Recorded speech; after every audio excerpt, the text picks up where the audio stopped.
네, 안녕하세요. 전 오늘은 이제 수익형 부동산에 대해서 또 소개를 해드릴 고진영 팀장이라고 하는데요. 저 오늘은 이제 도표나 또 그 신문 기사들을 보면서 말씀을 좀 드리도록 할게요. 저는 수익형 부동산 전문 회사에서 투자 상담 그리고 컨설팅을 담당하고 있고 이름은 고진영 팀장이라고 합니다. 지금 이제 우리나라에 투자할 곳이 상당히 많이 있는데, 특히 이제 지금 저희 회사 같은 경우는 인천 지역을 또 신도시 지역을 지금 좀 진행을 하고 있어요. 그래서 이제 전반적인 부동산 중에서 또 수익형 부동산의 장점이랑 그리고 인천의 투자 가치에 대해서 오늘은 좀 말씀을 드리도록 하겠습니다. 네, 그럼 바로 또 본론으로 말씀 들어가서요. 수익형 부동산 지금 시장 현황이 어떤가를 먼저 기사를 좀 보여드리려고 합니다.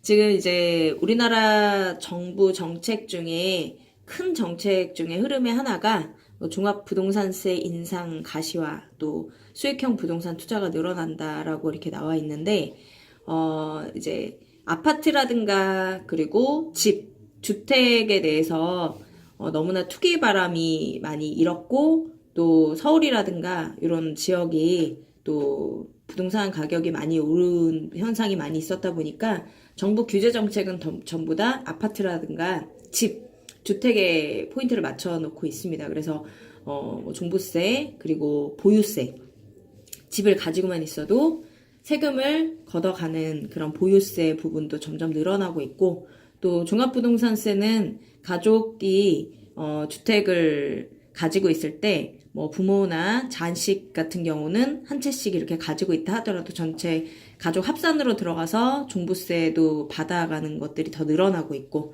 그래서 이 집수에 포함이 되느냐와 안 되느냐가 상당히 중요한 포인트인데요.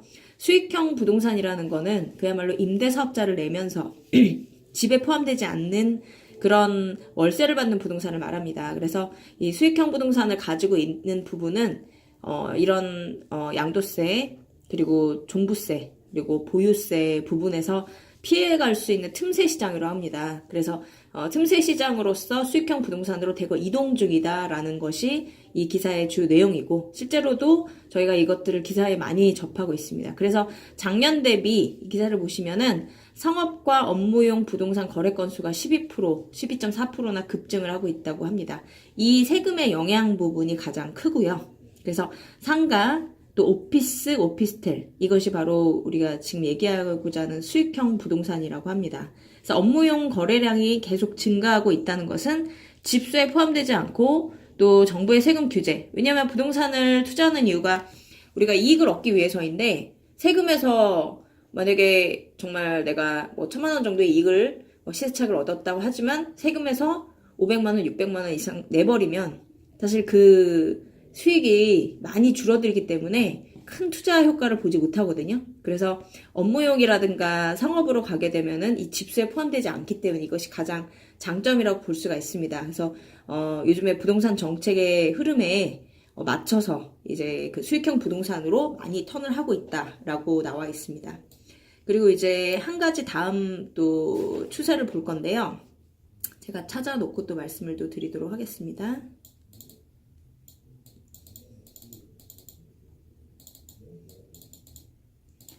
네, 1인 가구 시대입니다.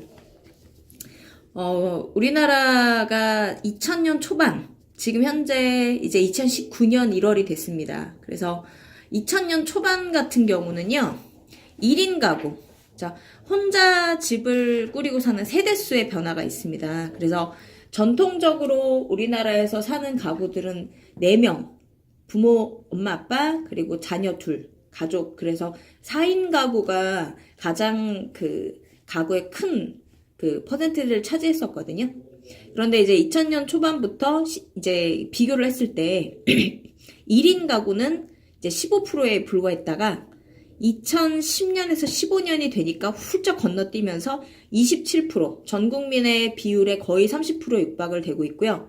그 수가 매년 늘고 있어요. 그래서 17년간 증가수가 340만 가구가 되면서 1인 가구 비율이 지금 현재 560만이 넘었다고 합니다. 그러면 전 국민의 3분의 1인 1인 가구라고 보시면 되세요. 그래서 이제 이 1인 가구가 실제로 이제 뉴스 기사에도 많이 나와 있는데 1인 가구가 아파트에 들어가서 산다면 아파트가 사실 방 3개는 기본이거든요. 아파트가 보통 이제 4인 가구를 통해서 중대형으로 많이 맞춰서 나온 상품이다 보니까 집이다 보니까 방 3개짜리 아파트에 또 가격도 있는 그런 곳에 1인 가구가 사는 사람들은 3분의 1도 되지 않는답니다. 29% 정도로 나옵니다. 그래서 1인 가구가 많기 때문에 보통 3명 중에 하나는 아파트에 살지만 나머지 60% 70% 정도는 다 원룸 또는 이런 월세에 거주한다. 이렇게 나와 있습니다. 그리고 뭐 1인 가구 증가로 인해서 편의점 매출 상승하고 향후 1인 가구의 지속적인 증가가 예상이 된다 하고 나와 있습니다. 그러니까 1인 가구는 2045년까지 계속 늘어난다고 합니다. 그래서 1인 가구가 36%. 그래서 이미 지금은 혼자 사는 혼밥이라든가 혼술이라든가 이런 것도 워낙 또 사회적으로 많은 그런 이야기들이 또 나오고 있고, 또 편의점 가시면은 그 큰 마트에서 사는 제품보다는 작은 제품들을 많이 팔잖아요. 혼자 먹고 쓸 수 있는 작은 양의 그런 것들이 이제 사회적인 현상으로 가다 보니까 집도 작은 소형으로 갈 수밖에 없습니다. 그래서 저희가 지금 주로 하는 그 투자로 지금 거론되는 것이 원룸이나 소형 투룸 이런 오피스텔 주거용 상품이 가장 주요한 그런 임대 상품으로 또 앞으로 부동산계에서 떠오르는 그런 상품이라고 보시면 되겠습니다. 그러면 이제 지역을 어디로 가야 되느냐를 보셔야 되는데, 자, 지역별 임대 수익률 비교를 해보겠습니다. 자, 수익형 부동산이라고 한다면 보통 평균 오피스텔을 가장 많이 얘기를 합니다. 원룸, 이제 오피스텔인데, 자, 지역 3개를 비교를 했어요. 자, 서울이 있고, 그 다음에 경기도권이 수도권이 있고, 그 다음에 인천권이 있습니다. 요 3개 중에서, 자, 전국 평균은 5%대, 5.5%대고요. 여기 세종시까지도 나와 있네요. 자, 수도권은 전국 평균과 거의 비슷합니다. 5.2%.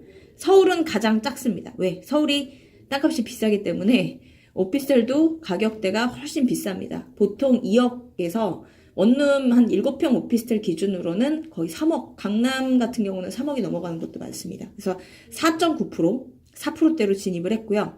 그 중에 가장 높은 곳이 인천권입니다.